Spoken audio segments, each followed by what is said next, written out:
People who voted for Clinton in 2016 but are intending to vote for Trump in 2020. What made you change your mind? Tip: sort by controversial for serious answers. I didn't think of that. Repost this and put "serious" in the title. I think that's how it works. Yeah, I can already see the mess it's becoming. Who's he talking to? Like 7 people?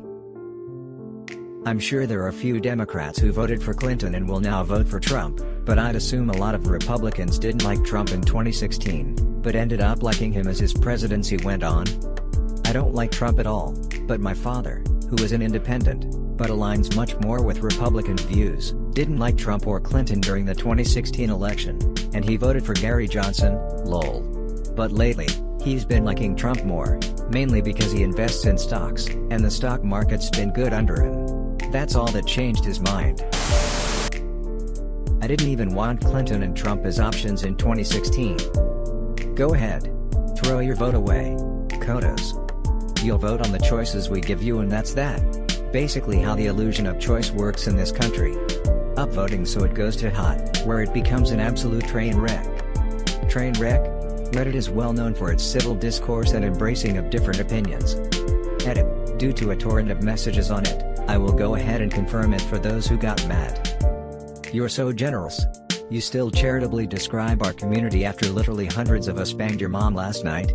Hundreds? Must have been a slow night. Those people aren't going to comment because of people like the ones filling up the whole comment section. Why would someone answer a question just to get ridiculed? I was happy to see someone finally ask a risky question though. Usually everyone just asks extremely Reddit-friendly questions and hope for a lot of upvotes. I didn't vote for Trump as much as I voted against Hillary. I do want to see the first woman president in my lifetime, but not her. This time around, I've lost all faith in the DNC for 2 reasons. First and foremost, any political party in which Joe Biden could be the frontrunner doesn't deserve to win. Second, I've always had a huge problem with superdelegates. Despite claims to the contrary, I've not seen much done to reform the problem, and that's a huge problem. Why? Because we might actually get a brokered convention. It'll be a Democratic or a Boris that will make 1969 look like kindergarten recess. The sad thing is, people who are actually answering the question truthfully will get downvoted to hell just for answering it. Yeah, welcome to Reddit. Repost this and put "serious" in the title. I think that's how it works. Yeah, I can already see the mess it's becoming. I'm sure there are a few Democrats who voted for Clinton and will now vote for Trump, but I'd assume a lot of Republicans didn't like Trump in 2016, but ended up liking him as his presidency went on. I don't like Trump at all, but my father, who is an independent, but aligns much more with Republican views, didn't like Trump or Clinton during the 2016 election, and he voted for Gary Johnson, lol.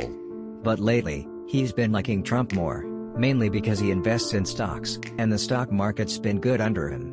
That's all that changed his mind. Voted for Clinton mainly because never been a fan of Trump.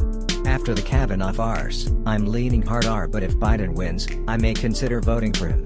If Sanders or Warren wins the nomination, I'll not only vote for Trump, but max my political donations to every GOP senator running for election along with a few reps. There are a lot more people who are in my camp than you all think.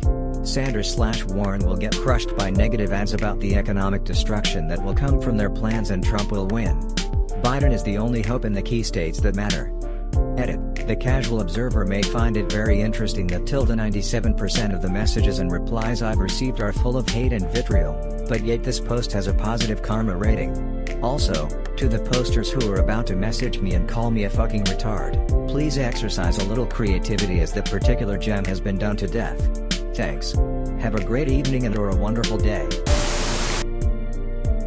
I did not realize the news was fake until the day after the election, when I actually listened to a Trump speech for the first time. I then went back and watched some of his biggest speeches during the campaign, and I looked up some YouTube videos cataloging media lies regarding the president. Roughly 95% of bad things you have heard about Trump are complete lies. Almost all of them. He does some bad things, not going to lie about that, but they are usually ignored by the media in favor of fabricated bullcrap. Edit: here's an example that you can disprove instantly by doing some basic research. It is claimed that he called neo-Nazis good people in his Charlottesville speech. This is false. If you actually watch his speech, after his both sides comment, literally the next sentence is except the neo-Nazis and the white supremacists, who should be condemned fully. Edit 2.5, as it turns out, I was remembering it wrong. He made the second comment while talking to a reporter later, not in the same speech. My point still stands that he made it clear he was referring to the normal people who got caught up in the rally not knowing it was a Nazi rally. That did happen, there were normal people there too, and he was referring to the fact that there were also evil people among the protesters, Antifa. He did condemn neo-Nazis, and he was absolutely not calling them good people.